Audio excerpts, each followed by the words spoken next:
Okay. Thanks. Crumb. What's the password?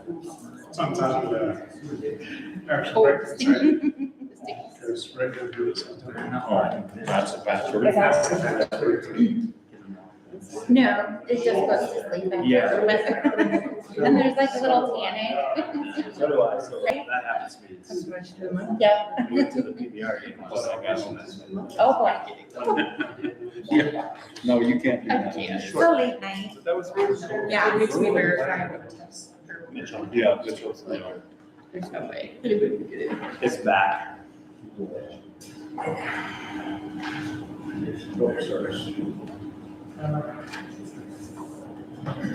Yeah, everybody here, we wanna snap this picture quick from the startup? Go over our proceedings. Did you forget your courier, I right? did not. This is really hot, so I put it in my bag. Just checking, I brought actually two because I thought. just in case. Everybody's gonna be black and then I'll be that guy in orange. That counts too. I'm very sure. All things. All things. Yeah. We have an idea where we want to go. Want to do it the same spot? Who's the photographer? Yeah, I don't know. Who wants to take the picture? I will take it. Nope, you're in it. Nope, you're in it. Do we have to work? So mom said a place for radio. Did you have it? No, I understand. No, I don't want to. No. You do. I don't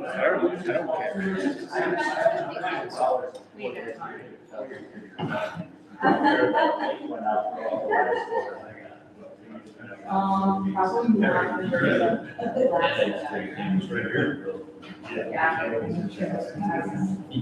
like that.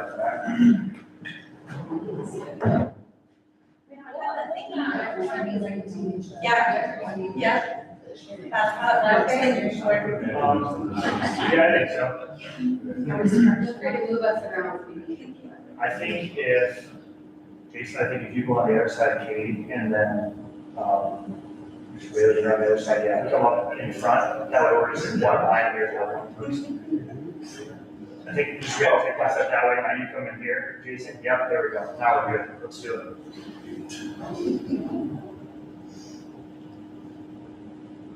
You take one this way, just in case it's better. It's more fire. Yeah, right.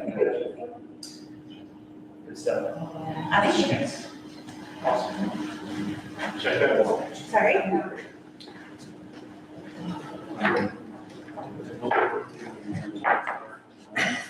We can adjourn. Have a picture. Okay.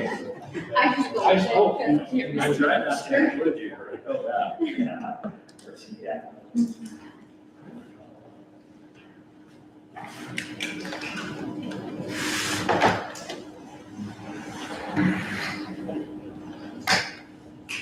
So we should check, make sure.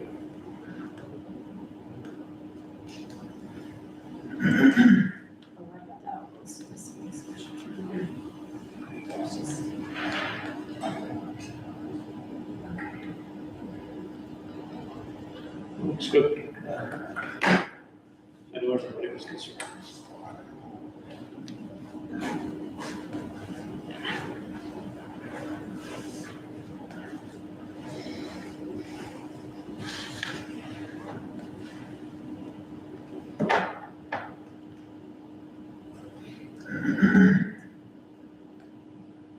Got 7 o'clock. We'll get started. I'll go ahead and call the meeting to order and then we'll need to all stand and join us in the pledge of allegiance. I pledge allegiance to the flag of the United States of America and to the republic for which it stands, one nation, under God, indivisible, with liberty and justice for all.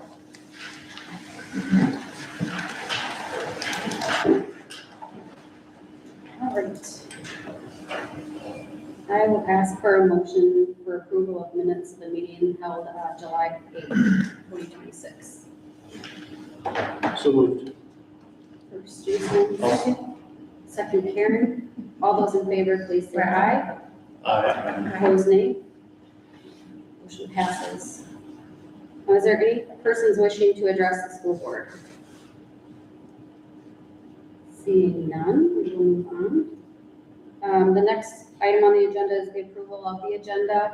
There will be an addition. We are going to add an executive session under 1-25-2, parentheses 1 for personnel. Any other changes to the agenda? There are I'll ask for a motion to approve the agenda. none. I'll make that motion. Motion Derek, I'll second. Matt second. All those in favor, please say aye. Aye. Opposed, nay. Motion passes. All right, any conflict of interest disclosures? No conflicts to report. We'll move on then to the consent agenda. Any questions, comments, on the consent agenda?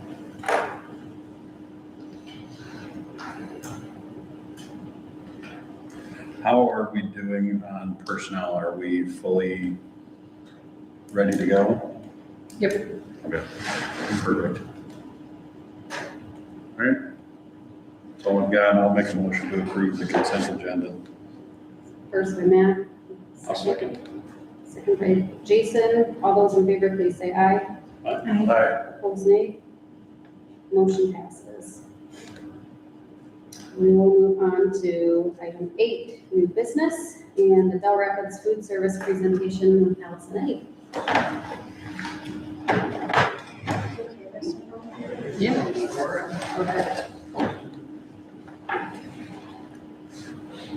Okay, for those that I haven't met yet, my name is Allison Henry, and I'm excited to be your new nutrition director for the Dell Rapids Nutrition Department. My friend ChatGPT made this awesome logo for us that we're going to use for our new department. So we're very excited to kick off the school year. We got lots of fun things. You guys all came to a great meeting tonight because I brought samples of things that will have on our menu this year. So we'll start with that. Just want to pass them out, or you can come up here, whatever is easiest.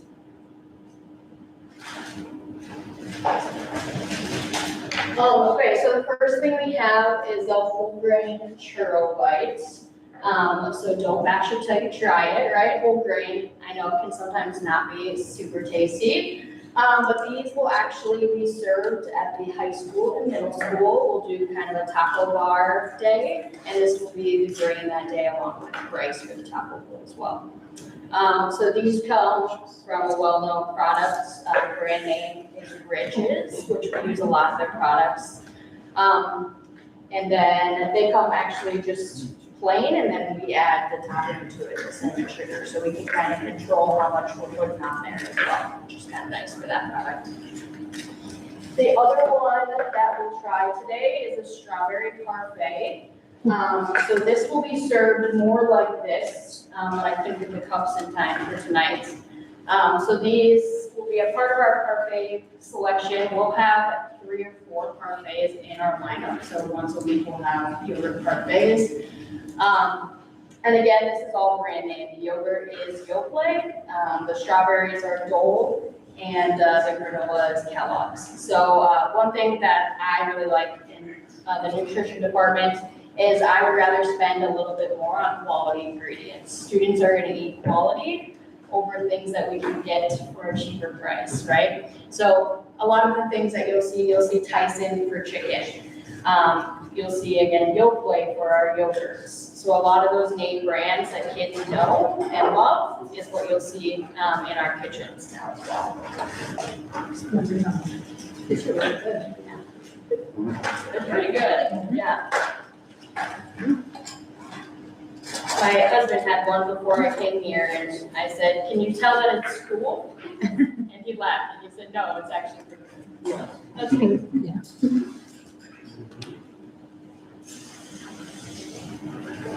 Okay, so while you're enjoying those, I'll kind of move on. So some changes that you'll see this year, I'm not coming in and changing everything. I have a big list, but we're gonna start small and go from there.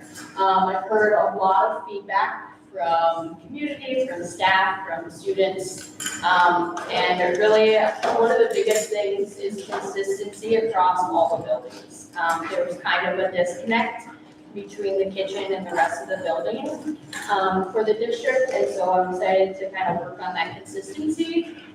Get our staff just as much a part of the building as the teachers and custodians and everybody else. Again, quality foods that kids will want to eat. Like I said, I'd rather spend a little bit more for food that kids are actually going to eat, and hopefully boost our participation with that as well. Innovative menus that explore different foods or ethnicities. So I talked about doing a taco bar, kind of like a Qdoba style. We'll have a lot of different ethnicities of food. I think this is a great place for kids to try those things and kind of branch out at both elementary and middle school, high school.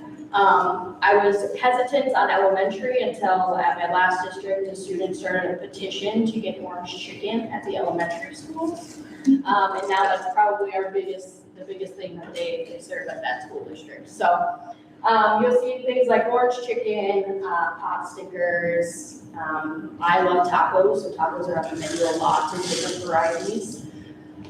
So I'm excited to do that as well. And then I was just working on this today. We are going to do some locally sourced produce. We'll start a little small this year.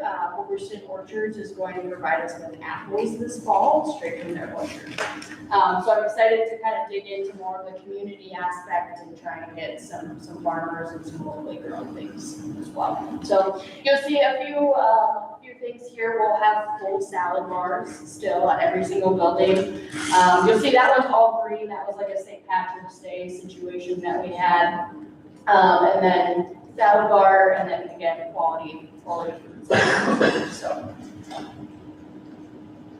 And then simple things that we can do to get our students to interact. So these are just a handful of things that I've done in the past. Holidays are a great time to connect with students, to get them in the lunchroom. So you'll see we did a Hawaiian Valentine's Day this last year, holiday menus, Halloween menus, so just playing around with the names of things that we already serve is pretty easy to do. You can see for Halloween, we had barbecue meatballs, we called them zombie eyes. So is kids interested in it? Whether they are scared of it, I don't know, I guess. Holiday breakfast menu, so it was actually these churro bites, and instead of the cinnamon sugar, we did powdered sugar, we called them snowballs. So that was an easy one. Thanksgiving, fall tortellini. I mean, there's probably not many kids that are having tortellini on a regular basis at home, so it was kind of a fun one to do. And then we did the lunch Olympics this last year, just when the Olympics were going on. So just little things that we can do to kind of interact with our students a little bit more and get them more excited to be in our cafeteria. One thing I always love to throw in there, you don't need to memorize this or really know what's going on in this. I throw this up there because there are a lot of things that we can do in the cafeteria, but this is just a handful of things that I have to make sure that we're meeting for our guidelines. So we can do a lot of things, right? But at that same time, I have to meet all of these federal guidelines as well. I would love to put a little more salt on our menu, we can't. And realistically, it's going down again in school year 27-28. So we're going to see even less salt than we already have, which is crazy to me. A great one that I love that they're doing is added sugars. That will go into effect next school year. So we'll kind of cut down on, specifically at breakfast, that grain-based products that we're offering, which will be great. We'll hopefully be able to do more protein, more meat alternate type of things as well. And you'll see that on our breakfast menu already this year, starting with the parfaits. We'll be doing like breakfast sandwiches, burritos, that kind of thing. Protein's going to keep kids fuller longer. Grain, they're going to be hungry and out, right? So that's kind of the dietitian side of me. I'm so glad to see that change happen as well. So just to keep in mind, there's lots of things that I can do, but there's lots of things that I kind of have rules and regulations that I can't do some of them. So we are so excited for the new school year and this new opportunity to better the school district and through the minds of our students. This is our team. This year, we were just at a training last week. We're part of that Dakota 13 co-op group, which is going to be great. They provided all of the back-to-school training for us last week, so we were able to do that. So we have seven ladies that will be split between the two kitchens, and then myself, I'll be overseeing both of those buildings. I'm very excited. Does anybody have any questions for me? Are we getting snacks at every meeting? I can get them for you, yes. I would have to charge a Canva. Yeah. Oh, that's fine. Welcome. Thank you. Is this the same number of staff that we had to run everything last year, or we did get more? They were short staffed last year. Okay. So we are fully staffed. With possibility of adding if we need financially. Currently, we decided not to hire a manager at this time. I think we just need to get into the school year and kind of see where we need to go from where we're at. So we'll see in the future. I'm hoping one of these gals will be interested in doing that, but we'll just see what happens. I'll be filling that role for now. And so how are you able to handle food allergies? Yes, yeah, I have a strong passion for food allergies. I have them myself, and then being a dietitian, when I entered school nutrition, that was kind of my main focus coming into it. I felt growing up that I was kind of singled out as that student, and so my passion is finding something as close to possible as what we're serving that student can have. So there's no bullying or singling out or anything like that. So I have a strong passion for that, and this food safety behind it as well. Keeping kids as safe as possible. Parents send their students here for us to keep them safe during the day, so. Yes, I don't have any other questions, but I was gonna say, I was excited when this was brought up last year. I'm more excited now that you're here. I love how you're attacking all this. This is beyond amazing, so thank you for coming to join us. Agreed. Great, it's a great change. Kids are gonna love it. Thank you.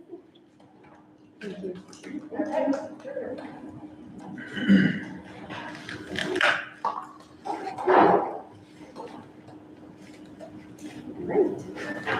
Then we will move to item 8B, the approval of the handbooks. The student and activity handbooks. Yeah, so, and you guys can chime in, I was gonna introduce you, in my report, but you'll probably get your time to shine here. In our short time together in reviewing the handbook, that we understand that the logic behind combining the handbooks into one document makes a lot of sense. However, when we were reviewing it, we felt like it was very jumbled and hard, unorganized. So we decided because we were short on time, ultimately that we would go ahead and keep the combined handbooks, but then separate them out by building level and add the table of contents and then along with page numbers and then an appendix for common non-discrimination statements and all of those things at the bottom. So it is certainly not perfect, but we felt like it was more user-friendly for a parent. Now, does anybody want to read a 200-page handbook? No, we understand that. However, we felt like this would be at least, if there's something specific they're looking for, they could go to the table of contents and go to exactly that particular section in the handbook that would allow them to do that more efficiently. Going forward, looking at maybe next year and all of us having the year under our belt, I think we could potentially look at having a first reading in July and then a second reading in August, so we have a little bit more time to review it, and we'll have obviously a lot of time together to go ahead and look at synthesizing it more and then getting it back to that initial goal that was put in place last year, I believe. So, if you guys would want to just go ahead and stand up, introduce yourselves, and just share a little bit if you had changes to your handbook, that would be great. Right here. Perfect. Clay Bleeker High School principal, in the high school section, you'll find two main changes. The first one is going to address building entry in the morning. There really wasn't much direction in the previous version, and we've added specific times when the south and north entrances are open for student use, where students go and how they enter the building before 8 o'clock, where they're allowed to be before 8:15 as they enter and different things like that, to minimize unsupervised traffic and stuff in the hallways. That's the first one. And then the second part of the handbook that we modified is the incentive portion for sophomores. Originally, it was sophomores based off of their freshman year, and in the first quarter of their sophomore year would earn incentives starting quarter 2. Turnaround is quick to go from quarter 1 to quarter 2, one day to the next, and now we've got incentives starting. So the proposed change is to make that a semester change. And then so first semester and then beginning second semester, sophomores can earn incentives. And then the main change in that one, again, to the sophomore levels would be to what incentives are available to them. We want to take a little more cautious approach with letting them show their independence and stuff. We removed the full-fledged open lunch. And it's now written as an open study hall starting second semester, where instead of having to be in the media center, they could be down in the foyer station, a little more unsupervised as opposed to what they've had for their study hall, but again, not as unsupervised as an open lunch. And then we have other systems in place where they could still earn open lunches through other recognition programs that try to speak to that as well. This is not a handbook, but this is another way that we can recognize students. We, as a district, want to start or in the process of starting a student recognition program called Warrior Cards. I do not have any with me, but it's a way for us and staff to recognize students in the moment doing just good things, work ethic, leadership, different things like that, where we can recognize them in the moment. They are acknowledging something that's more common than student of the month, where students can get recognized more often. So those are things that they could potentially, hopefully, redeem for incentives around the community. And then if you're a sophomore specifically addressing this change in policy, maybe you could exchange a couple of those for open lunch. Thank you. Jordan Solberg, middle school principal. I'd say the two biggest changes that I had were monitoring attendance, sending home letters on the 5th and 8th day. A student is absent first semester. Just let some parents know, hey, we're concerned about attendance. We know there's things that pop up. And then the other one, the biggest change would be food and drink in the school. From talking with staff members, I understand that there was maybe a little bit of an issue with caffeine in the middle school last year. So just allowing the kids to have, the bubblers, or if they think they need a pop in the morning. And then once 8:30 school starts, is water and no candy. So that's just something we're gonna monitor and push the water hopefully with the kids, and get back to that and away from so much caffeine. Doug Bruno, elementary principal. For the elementary handbook, there's not a whole lot of changes. Coming in the elementary, it's such a range from kindergarten all the way up through 4th grade, and having all those nuances in there, so it's kind of letting the handbook right as it is. It was pretty age appropriate, and I'm going through it as well to make more changes to that next year. The biggest changes are just going to be dismissal times in there, and even has requested to be dismissed first, and then they were last year, and so our dismissal procedures will look a little bit different. We just want to stagger our dismissals so that way the kids are exiting the building safely, and if we have walkers, they're not getting crossed by buses and all of that. So that's our goal with that. Otherwise, the elementary handbook is just going to be a lot of changes in that condition.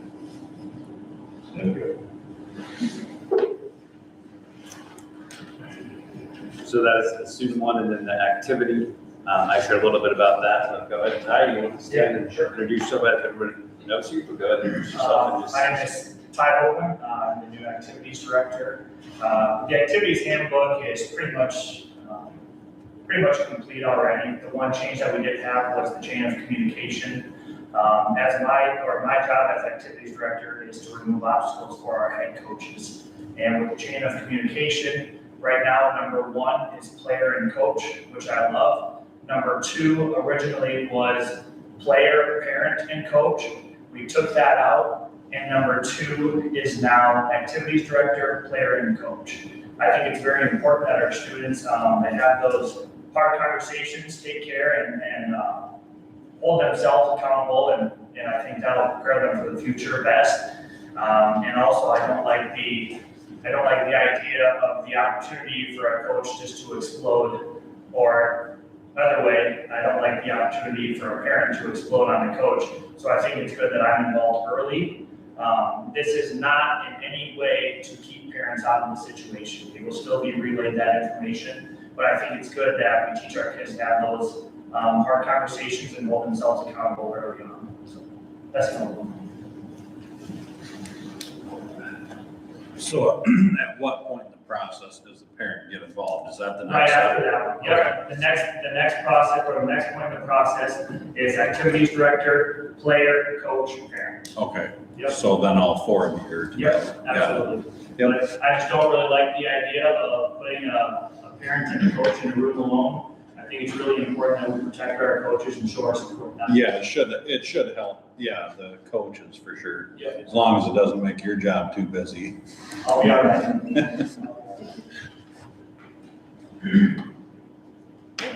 Any other questions? Alright, so then we need a motion to approve both tonight, correct? I will make the motion to approve both the student and activity handbooks as presented. So first from Jared, and I'll second. second by Matt. All of those in favor, please say aye. Aye. Opposed, nay. Motion passes. All right, we'll move to 8C, approve the asbestos letter. Yeah, so much like Allison's federal regulations, jumping through a few of those hoops, I think this would be one of those things that we're required to have a asbestos inspection every 3 years, and then basically a brief overview in between those 3 years, and that took place in July, or maybe early this month, by Dan Newhall, and so he submitted the letter that we are in good standings, and then next year we'll have the full inspection again. So just looking for a motion to approve that letter to say that we're in compliance and did what we needed to do. Make a motion to approve. I'll second. First Karen, second Jason. All those in favor, please say aye. Aye. Opposed, nay. Motion passes. The next item on the agenda is to approve the audit quote for ELO, right? Yep, ELO, that is our auditing firm that we had started using last year. They have submitted to perform the audit again on fiscal year 26 with no price increase, which is good. So still at 20,000. We have them first to approve. Pause 1 second. That was the gal that did the online presentation to us last year, right? Yep. Okay, just making sure I had the people straight. Yes. I have no other questions. Just making sure. I just have one. Do you foresee time in the future where we don't do an audit every year, or is this? Absolutely not. I'm gonna be honest. Doing it annually is best practice, simply for the mere fact of if you're doing something wrong, you want to know earlier rather than later. You don't want to do 2 years of business wrong and then have to go back and correct everything plus retrain your brain. So doing an annual audit is highly recommended. That would be my recommendation for the rest of ever. The rest of it. The 2 years is the statute. Is that Yes, right? yeah, you have to do it every other year, but you are then auditing 2 years worth of data at the same time. And don't think you're gonna save a And ton of so you're money. probably gonna know because the you're- rates anyways, right? You do, yeah. So, There's not a lot of cost to doing that. They don't prefer to do it either. Any other questions? I'll make a motion to approve the audit. Okay, first by Matt. I'll second. Jared, second. All those in favor, please say aye. Aye. Opposed, nay. Motion passes. Next item on the agenda is the declared surplus. Yeah, so just, this will be part of my report, but Allison has been working diligently in our kitchens. And not only has she been working diligently, she's also been helping us maybe move out some outdated equipment. And with that, she identified 2 pieces of equipment that we could go ahead and surplus. The first one is a steam kettle that is, we'll be replacing with a tilting skillet that we bought from another district for a very reduced price. So in the purchasing the tilting skillet, now we're getting rid of this kettle. So declaring that surplus, she did some checking and value of $2,500 or less on that. And then the second thing is an old commercial microwave that came over on Mayflower. I think it was the first microwave, commercial microwave, maybe not the Mayflower, but old, non-operational. So again, 0 value for that, and ultimately we'll probably put it in the landfill or the electrical recycler. So just looking for approval on declaring them surplus. Any questions? Comments? Okay. I'll move to approve the Does surplus. anybody want to buy a commercial microwave? That doesn't work. The price is right. It's $3.99. Does it rotate? Just No, don't I stand, don't think it don't does. stand too close. I think it actually has a crank on the outside. You start it and it cranks in this. You can also ride a bike to make it go. All right, so I've got a first by Jason and a second by Matt. All those in favor, please say aye. Opposed, nay. Motion passes. All right. Next item on the agenda is 10A, the superintendent report.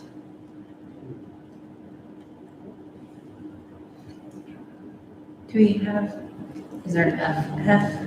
I do not have an F. On your- Oh, there is an F. I'm sorry. On my paper, there's not an F. Request for out-of-district transportation, 8F. Yeah, so we have a request, 2 students attending Dallas Public, be a second grader and a kindergartner, approximately 1.5 miles outside of the district boundary as the crow flies, but technically 3.25 miles from the pickup spot. So they have, it's kind of an unfortunate situation, just because they moved, but we're in the district. And so, in talking to Matt and how these have handled in the past, he said ultimately, I as superintendent could not approve it, but then bring it to the board for approval, which is where we're at today. So, and Matt has additional context to that. Yeah. The floor is yours. Okay, so what normally will go 2 miles out of the school district, kind of almost no questions asked, but since they're a little more than 3, then it's kind of, you got to look at the details of it. And basically we have to decide whether it's something we want to do. So one good thing is they're 3 miles on highway. So it's 3 miles on highway and then 1/4 mile on a gravel road. They have 2 students that would be coming to Dell's with a third. They have 3 total kids. So I mean, then you have to look at that cost. I believe, we went over 2. I don't know if we went 3. I'm not sure how far we went, but I know we will charge the in-town busing rate for over 2. So I don't know.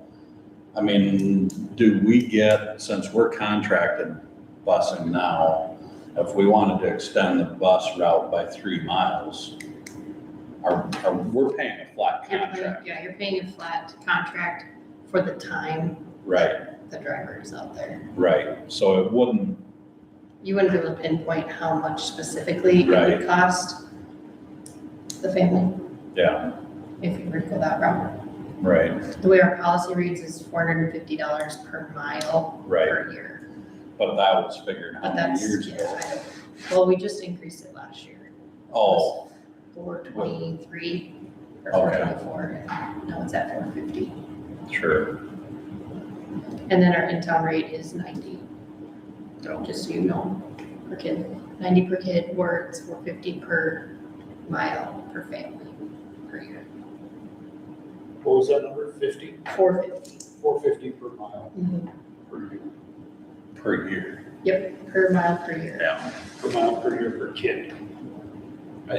Is that per Did I house? say that right? Per Per house. household. Per house. So yeah, I guess whatever. So the number on the handout should actually be $450 instead of What handout? per the Oh, in the request. packet. Or is that the question that's being asked tonight? I think Are that's we being the- asked to approve it Yeah. at the in-town rate versus the? Yes.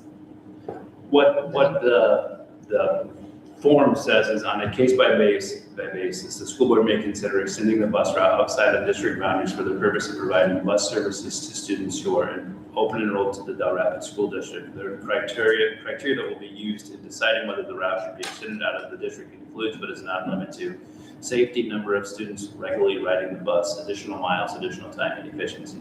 The fees to be charged for extending the bus route will be determined by the school board. So last month, you approved $450 per mile.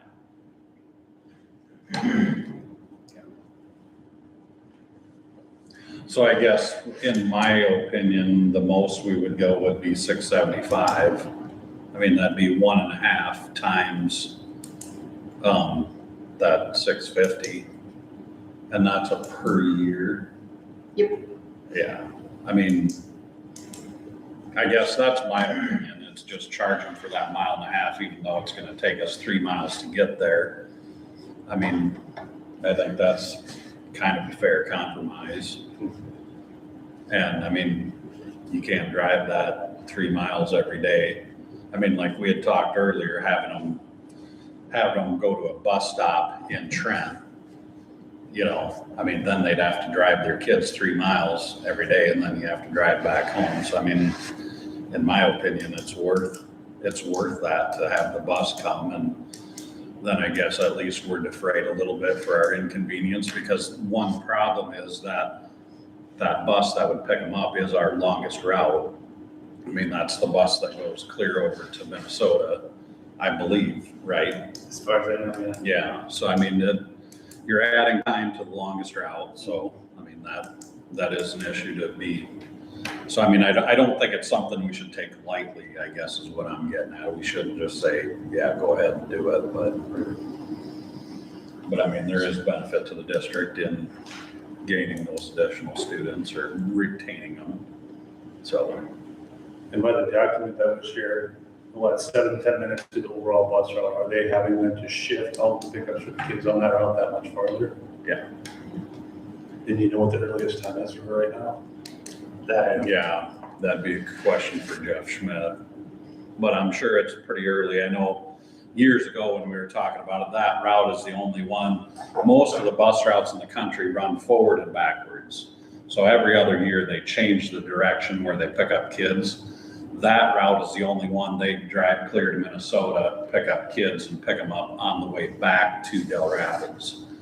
Just because they don't want to have kids on the bus coming out of Dell's having to go all the way to Minnesota. And I mean, it's not fair for the ones that live farthest away, but that's the way that we could keep the ride time to the lowest time for everybody. So, so yeah, it's gonna add some time, but And there's not a possibility of splitting that route where you have like the Minnesota side and the Trent side, to well, have like two shorter routes. right, then you're talking about adding another bus, Another bus for the driver. so. And it's, yeah, I mean, Trent, I believe that bus is fairly full too. I mean, when they stop in Trent and pick up kids. I know there was a time when we did send a bus just to Trent. The bus that's kind of out my way went through Trent, picked up kids and then went, because that bus was so full. And not to say that couldn't happen again. Right. But I mean, I guess that's not really our decision. That's all kind of about the demographics that are coming up, so. But we do have, I mean, there's a fair amount of open enrolled kids we get from the northern districts. So, because I believe they're in the Coleman School District, right? Yes. But yeah, Trent's Flandreau, and then just north of Trent's Coleman, and then you hit Flandreau again, so. Yeah. There's a lot right out there, so. So is it accurate to say that we're contracted for rates for next year? And then this would apply the following year, or they're gonna apply the change You get a rate for, like, per time or per mile? per hour, per mile. And so that's what we contract, we don't contract a flat dollar amount for the whole year. Okay. It's just a per rate basis, and so this would just increase our. That makes sense. The total is just under $1,500. I mean, I understand it's just 1.25 miles to the crow flies. They're not gonna charge us, they'll charge us road miles. Right. So it's almost $1,500.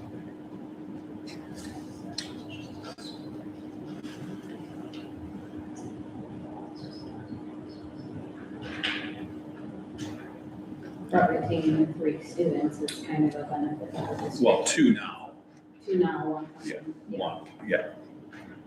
So, yeah, I mean, that's what you have to look at too. I mean, that, what's the funding formula, 8,700? 7,800. 7,800, yeah. Yeah. So, I mean, per kid, so I mean, that's not nothing either. Because the only other option, I guess, is we say that we'll let you open and enroll your kids, but we'll pick them up in Trent at a bus stop. I mean, we have bus stops in Trent. But then the parent's responsible for driving them to Trent every day or to school, one or the other. Right, yeah, no, So, I understand that. Mr. Bailey, what are your concerns about precedents? So Matt kind of put those at ease in that conversation with Jeff. Jeff was concerned, well, about the 7 to 10 minutes, of course, adding on both into the bus route. But the other concerns that you brought forward were the possibility of other kids living out there and wanting to make the same requests. But Matt is familiar with the families that live out there and does not feel that that would be a concern. yeah, there's other families that send their kids to the other school in Del Rapids, but their kids are middle school aged or older. So, I mean, Jeff was concerned about basically having multiple families, basically, since the bus is driving past their place, wanting to jump on, but I don't think it's a concern. I personally don't think it's a concern. They're very active students and, with before and after school activities and, bus times don't usually jive with that. So I think the most we would pick up is maybe 1 student extra. And you said historically, in your time on the board, you've seen more than 2 miles pretty easily. 2 miles to what we did in the past, anything inside of 2 miles, the superintendent could approve. Like, basically, we said we would go inside of 2 miles out with the in-town busing rate. But that was back when we owned our own buses too. So, I mean, then we didn't have that increase. But we've had several instances that we went outside of 2 miles, but then that was a board level decision. It wasn't an automatic, kind of between the superintendent and the transportation supervisor, because I mean, it all depends upon if you're talking about filling up a bus, then and adding another bus route or changing bus routes, that kind of changes things. But right now, that's, in my opinion, not what we're talking about. So it's just some expense and some time. The other concern is if we don't look at improving it and then being in a different district, then that district is required, if they have busing, to pick up that kid. And you look at $7,800 a student, we're talking about between $22,000 and $24,000 going forward. So if you look at the short-term investment versus the long-term. Well, and I guess in my opinion, that's why we don't make it free. Don't make it painless, but you don't want to make it painful either. And I guess that's where I came up with the 1.5 miles, because technically that's what they're out of the district, is the 1.5 miles. I get what you're saying. But the bus is We already never, have a 2-mile threshold here. right, but the bus is never gonna take that route, because that's on the gravel road. Because when you get on the east side of Trent, the Dell School District goes north, I think it's 2.5 miles north of Trent on the east side, and they're on the west side of Trent, straight north. So they're closer to the school district by taking 3 miles of gravel and then another mile of gravel to get to their place, where the bus would take the highway 3 miles to get to their place. So, It sounds like we're already essentially set a precedence for subsidizing the transportation up to 2 miles. So if you factor in another 1.5 miles, math is right. correct. Essentially, it's essentially the same rate of subsidization, so. Right. Well, and technically you're a little less than 1.5 miles if you want to figure it that way, because they're 3 1/4 instead of 3.5. But then we're picking at straws, that's that with 1.5 miles outside of the district. And then Yeah, apply the mileage to that. I get your logic, I just. So,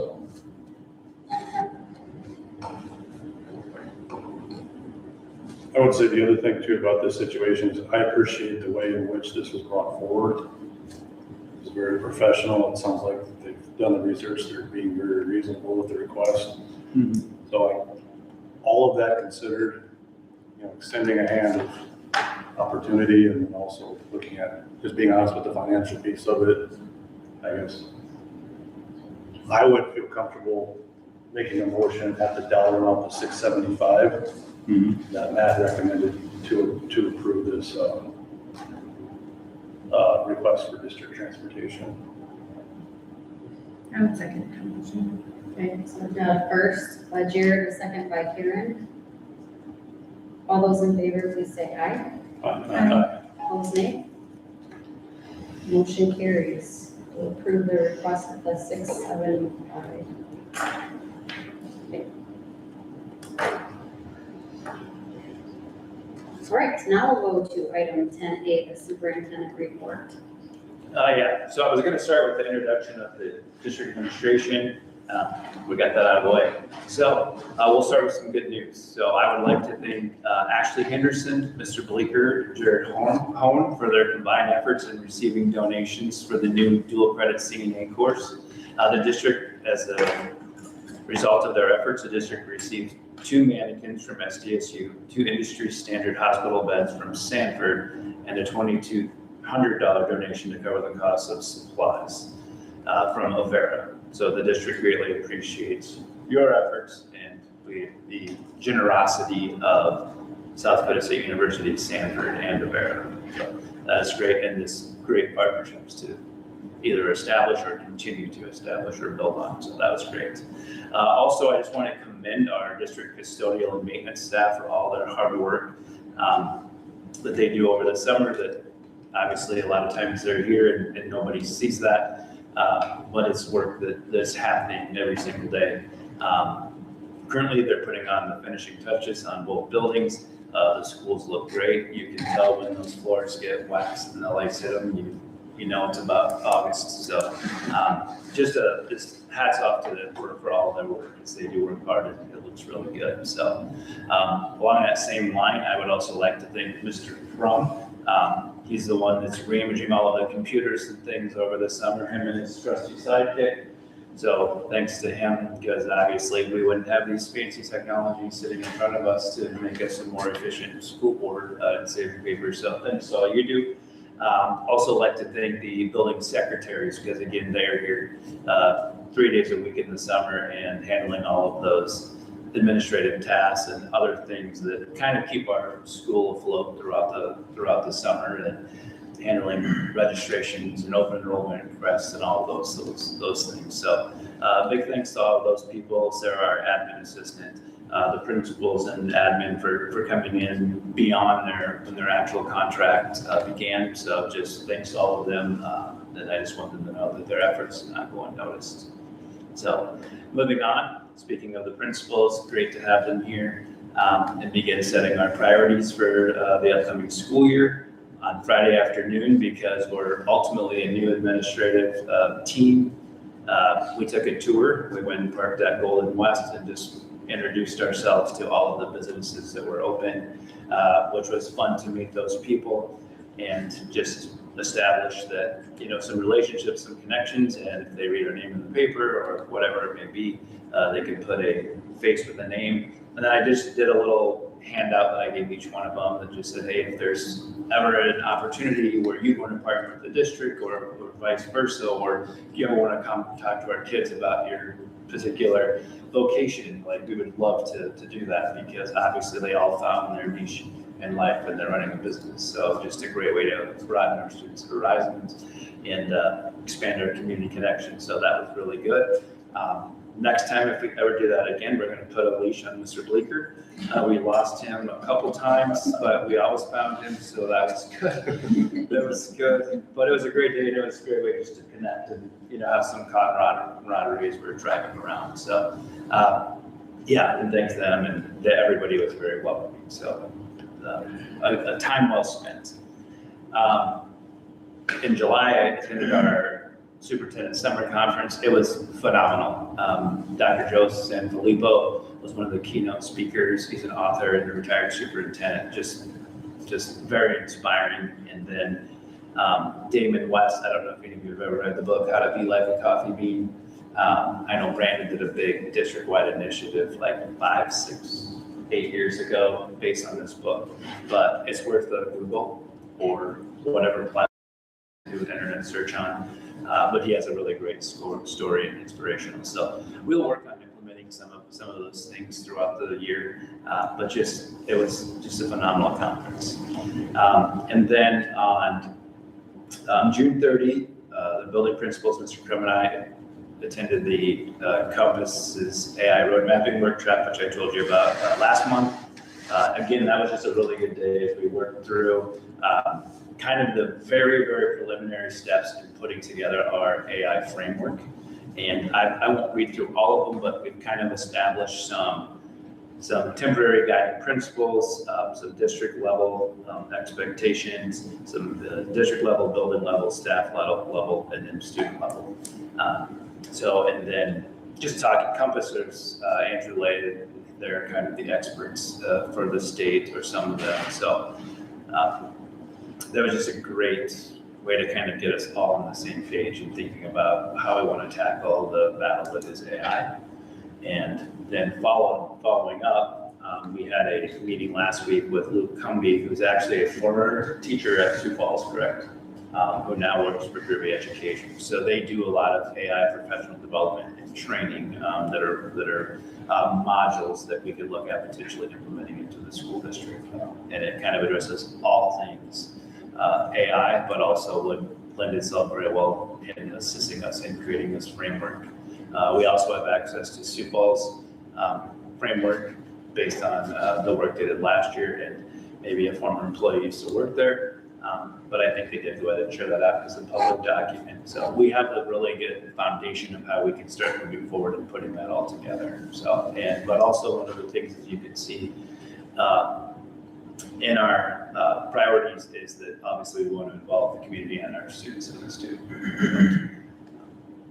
And then moving on, a few of the district administrators will, which we haven't quite determined yet, attend the Train the Trainer workshop that's going to be presented by the I Love You Guys Foundation in Pierre on Wednesday, September 2nd. I Love You Guys was started as a result of one of the school shootings. I can't remember which one, maybe Sandy Hook. I don't know if I'm ringing a bell from the Balance Project. I can't remember which school it was. But the I Love You Guys training that we're going to attend will focus on the standard response protocol and standard reunification method. And this is a free workshop that is sponsored by ALERT, or Advanced Law Enforcement Rapid Response Training. So ultimately it will encompass the historical parts of the school evacuation, the school reunification plans, and then allow us the training that we can bring back and train our staff on this particular model of evacuation, school safety, and reunification. So, and the good thing is it's at no cost to the district. Brett Arlen is the South Dakota Department of Homeland Security kind of liaison for public schools. So he'll be also heavily involved, that I've worked with him before. He's very good. So. And then moving on, as we again in our administrative meetings, last year our Ed department underwent a comprehensive needs assessment, and one of the things that was identified or an action step that was recommended was that the school establishes a common lesson planning tool. And some of us have used Planbook in the past, and the middle school used it, or I know they had purchased a subscription, whether I think it was maybe up to them, whether or not they wanted to use it or not. I know we have teachers using it in the district, but ultimately having a uniform lesson plan document, which we'll talk about, setting up specific templates. So all of our teachers across all buildings are following the same process. So we're practicing equity and using the plan books is something that we're going to do. Trying to get we will have a teacher training August 18th after the welcome back and all that good stuff.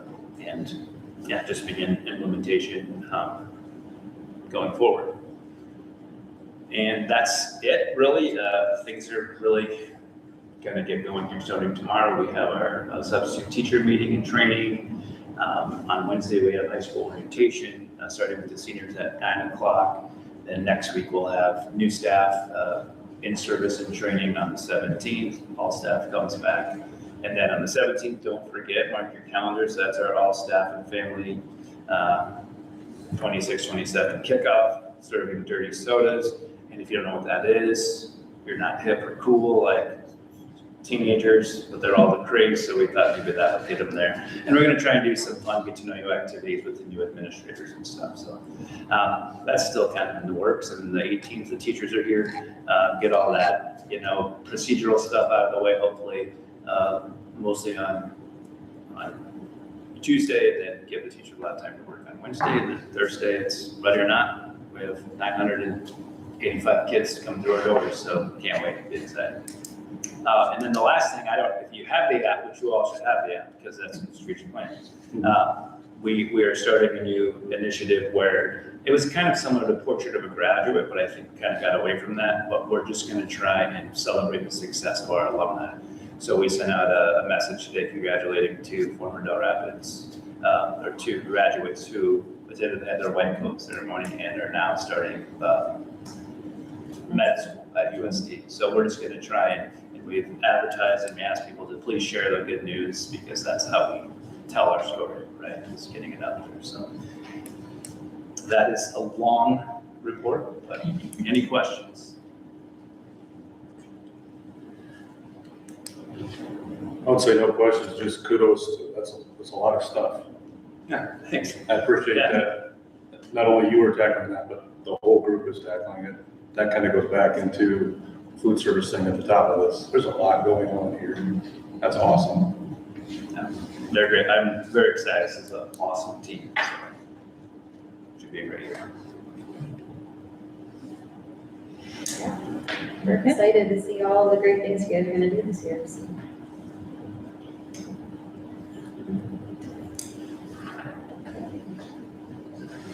Next would be item 10B, committee reports and or board comments. And Jason, I know you got. I got it. I'm gonna focus on 5 pages that are newish to the document. If you have questions about something else, just shoot it and I will move back. So this page 10, community involvement. If you recall, all that information was crammed into the rear inside cover, along with the group photo of the staff. So we eliminated one of the infographics and moved that to that part of the document. And that was just a design change. There's no changes to that information. And then pages 16 and 17 and then 20 and 21 are the ads. So there's two things going on here on each page. There's a goal achievement over the past year on the top half of the page. And then the second half of the page is an introduction to one of our leadership team.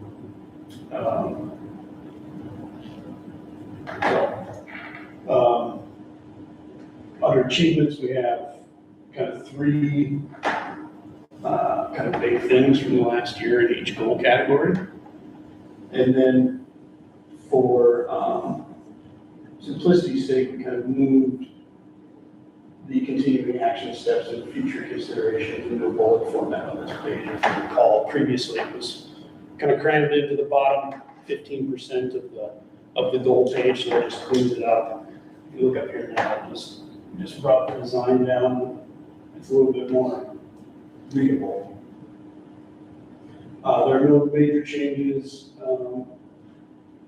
to goal areas. Under the goal itself, deliverables, metrics, some of the action steps have been modified slightly based on conversations that we've had and everything else. If something was completed entirely, they've moved a future consideration up.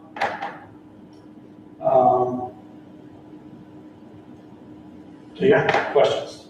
This document has been updated pretty much every day this week, so what you're seeing might not be exactly the same as what you saw when the packet went out on Friday. All of the major points are the same. For Jeff and Kim, you're talking with Mr. Bailey, we changed the voice of your bios to match all the other bios, so from kind of third person to first person. Didn't change any of the content, so when you get a chance, read it, make sure that it still suits you. Questions? We have, We're not waiting for Mr. Hogo to hatch, right? That's just a placeholder when we get our pictures. yeah, so you don't give me a picture. So Duck in there. Wednesday. Yeah, so Mr. Bailey's got a plan in place to get new portraits of all the leadership team. We just took our portrait or our group photo this evening, and then there's one more photo. I think Mr. Crum is going to handle that on or about the 17th. And then we'll send it to publication. We've got some RFIs out for publication. It's going to cost $1,500 to $2,000 to print 200 copies of this thing initially, which is about what I expected. So I haven't got all the RFIs back, but I mean, it's under the requirement for getting bids, but it's always good to get a few bids, so. Mr. Crum, I got a request for you. Yeah. When you take the next photo, if you can get it in 4:3 format, I'd like to get a full page spread without those borders on the top and bottom, so if you could just give me a little bit more bleacher on the outsides. That makes sense? That way I can crop it, and it'll be a true 2-page spread. So. Questions? And all the new admin will have, I saw the thought articles or other stuff more towards the front like there was in the last one. Yes, so the principals are in the same position as they were before, so is Mr. Bailey, so. Just need to drop some pictures in there. Okay. You're not the only one missing a photo. Yeah, in case you're wondering, that was the first unassigned picture in the downloads folder. I just wanted something in there that would catch my attention, so I don't leave it like that accidentally, so. Cool. All right. Dope should be in hand at the next board meeting. Get it to Mr. Bailey for distribution as soon as the printers cool down. And then you'll still update the online version. Correct, yeah, the intent would be every year we'll make updates digitally, and I guess some future group can decide whether they need to reprint it or, you know, so. All right. Do you have anything to add, Karen? I do not. Sometimes I start talking. Nope, Forget to that's stop. good. Any other questions over ordinance? Okay, seeing none. Next regular meeting is September 14th at 7 PM. Does that work for everyone?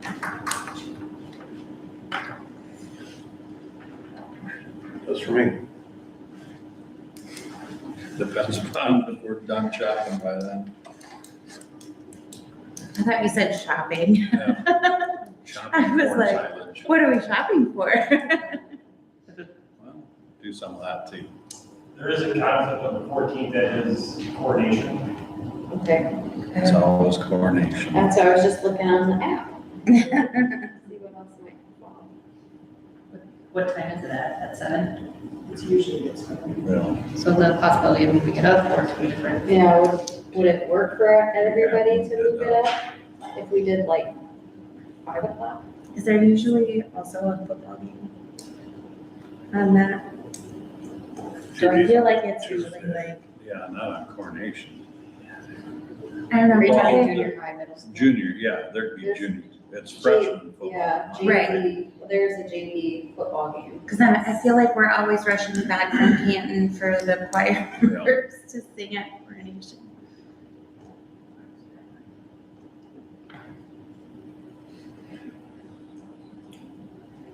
So I would have a JV football game, I would guess. Which means I would, yeah, I would too, but.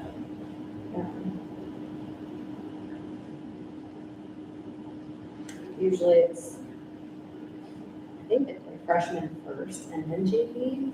So if we did like the freshmen play at 4, then JV would play after that. I don't know, but it's in Canton too, so there's that too. Morning?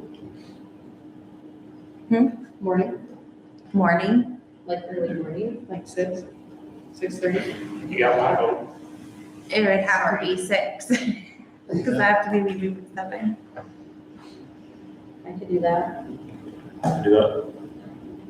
Not to push anybody.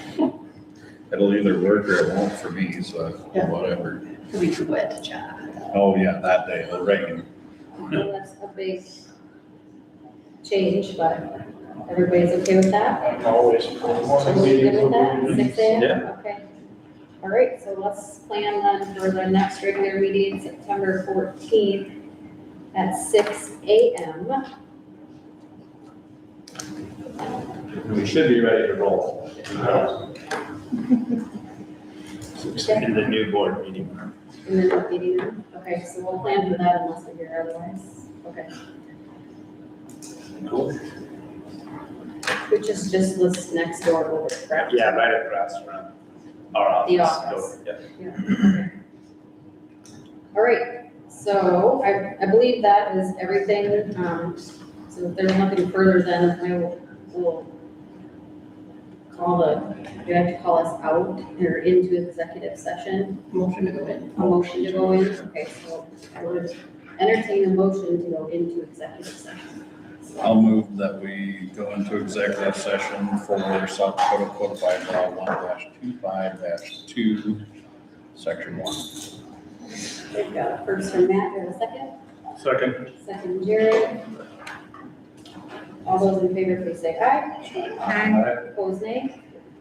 All right, we are officially moving to executive session at 8:04 PM.